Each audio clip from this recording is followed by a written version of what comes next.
Hey coaster fans, this is Reed from Reed Rides coming at you from Epcot. And I'm really excited to bring you this holiday special Coaster War.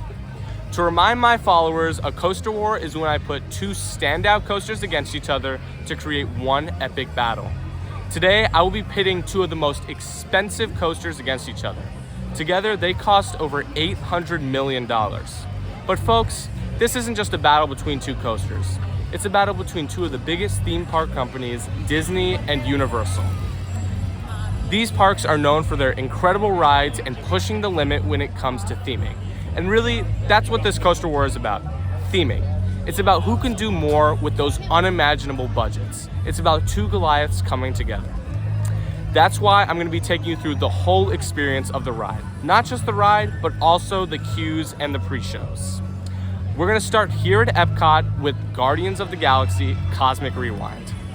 Hey enthusiasts, I'm here at Epcot about to ride Guardians of the Galaxy Cosmic Rewind.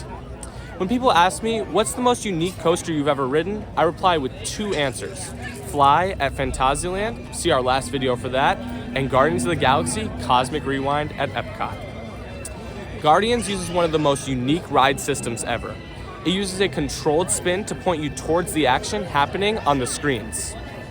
The theming is on point, the trains are comfortable, and the cherry on top are the 6 classic 80s songs that play during the ride. I also think Guardians has one of the best queues ever, which is why I'm going to be taking you through all the highlights, including both pre-shows.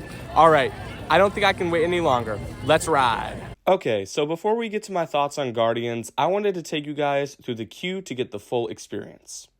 Guardians queue is supposed to represent a new Epcot pavilion about the planet of Xandar, and it does that really well.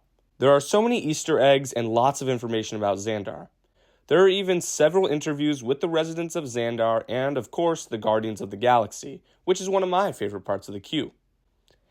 After you get through the first queue section, you go into the first pre-show, which has the leader of the Xandarians, Irane Real, and Centurion Talmarique, sorry if I butchered those names. They basically explain the concept of the ride. This pre-show was pretty good. It gets the premise across well, but the acting isn't great. So after this point in the queue, they do not allow any filming, which is a shame because the next pre-show is one of the best out there. I won't spoil any details, just know that it is really good. After the second pre-show, you basically get on the ride. Overall, I think that this queue is very good and I was entertained throughout. On to my reaction. What's up guys, we just rode Guardians of the Galaxy Cosmic Rewind and I really enjoyed it. I think that the strengths of this ride are its length. It's in a compact space, but the building makes it feel like it's like a much larger coaster. And I really love the first backwards launch, spoiler if you didn't know, and then into that overbank, it's like sensory overload. The music is blasting. By the way, we got One Way or Another, which not my favorite song, but it's definitely one of the better ones you can get on this ride. The theming is on point. I love all the stars. You cannot see any of the Twister track. And Chris Pratt is one of my favorite actors. I'm so glad I get to see him work on this ride. And I really just thought it was amazing. There's actual airtime on this ride, not much on Hagrid, so that's definitely a strength. And I really can't think of a negative of this ride. It's long, it's fast, feels fast, and I just really enjoyed it. Hey theme park fans, we're here at Islands of Adventure about to ride Hagrid's. Now Hagrid's rivals Guardians in nearly every way, from cost to theming to even uniqueness. Now, Universal spared no expense on this ride. There are 7 launches, a drop track, a backwards section, a lake, hundreds of trees, and even motorbike seating. Now, I will be doing this segment with my good friends Alfonso from Costco Gasoline and Blake from Coaster Adventures. All right, I don't think I can wait any longer. Let's ride. Like before with Guardians, I will be giving my thoughts on Hagrid's queue now. Hagrid is notorious for its long line, which means that the queue is very important. Hagrid's queue is split up into 2 halves, the outside and the inside. We start outside where you get incredible views of the coaster and Hagrid's hut, which would be the standout of this half. Besides these 2 pros, there really isn't anything else going for the outside portion, just a ton of switchbacks in the Florida heat. The inside is really where the line shines. You basically enter an abandoned castle in order to meet with Hagrid. The castle is filled with so many Easter eggs, from the golden egg from the Goblet of Fire to the references to magical creatures from Fantastic Beasts. Of course, the highlight of this indoor section would have to be the pre-show. Unfortunately, I wasn't able to get any footage of the pre-show because it wasn't running for what I can only assume is capacity reasons. But this pre-show basically consists of Hagrid and Arthur Weasley explaining the plot of the ride. There are water and air effects and appearances by none other than some of the magical creatures. This pre-show is great, and I wish that every ride's queue had something like Hagrid's did. Overall, I have mixed emotions on Hagrid's queue. The first half is mediocre at best, but the second half really helps it. Alright, moving on to my thoughts on the ride. Hey guys, we just rode Hagrid's Magical Creatures Motorbike Adventure, and it was really good, really good. The theming, the trees, the nature, it really, helps the ride, I think. The theming really helps it, because without it, the ride wasn't as intense as I thought it would be. The last launch is really good. That's probably my favorite part. You get all the trees around you. It makes you feel like you're in a convertible, something like that. And yeah, it was really solid. I'd say the theming helped it. The elements were pretty good, little less intense, but yeah. But I've got a few special guests that also want to share their opinions, so let's cut it to them.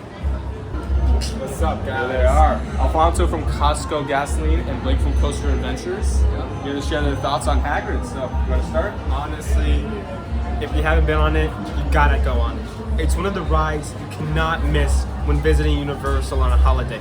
It's simply perfect. There's nothing better than it. But at the same time, the theming is just amazing. There's nothing close to it. It's perfect. Truly an immaculate ride. No matter if it's holiday, no matter if it's any time during the year, no matter the wait time, you're always going to want to ride Hagrid's. Its theming is extremely immersive. Its 7 launches is the best in the world. And really, there's a reason why that it's one of the most expensive coasters in the world.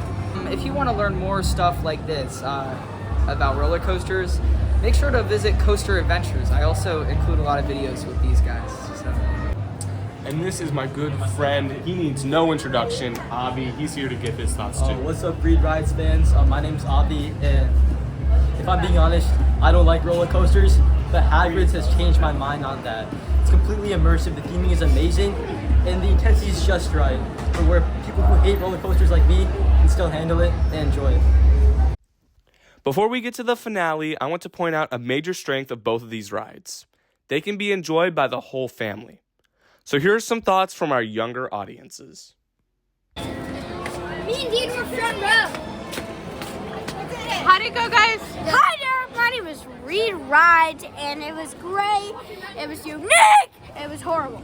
Very nice ride. I think the worst part about the ride is definitely the fall off. The acceleration is great and everything. I think if I had to rate it, in my opinion, to be a 9.5 out of 10. Definitely a very good ride. Highly recommend. Hey Coaster fans, welcome to the finale of Coaster War number 3. I'm here in Lake Nona, but I'm sorry, Dragon couldn't quite make it on this one. He's on a top secret assignment on Kirkman Road. But I've been thinking about this Coaster War for a while, and I think I've finally come to a verdict. Both Hagrid's and Guardians are top 5 coasters for me, and both have a clear advantage over the other. For example, Hagrid's has the better layout than Guardians. Shout out to Intamin for the amazing layout. But Guardians has that Disney magic that you just don't get in the theme parks anymore. I also think that Guardians has the better queue. But earlier in this video, I said this Coaster War would come down to one thing: theming, and that's exactly what happened. Without any further ado, the winner of Coaster War number 3 is Hagrid's Magical Creatures Motorbike Adventure. Hagrid's represents everything that I want in a coaster. It has real nature with real animatronics, whereas Guardians uses screens, and I also think that the story being told on Hagrid's is a bit better than on Guardians. But I really want to hear what you think. Leave your thoughts down below in the comments, and make sure to like and subscribe so you don't miss our next Coaster War.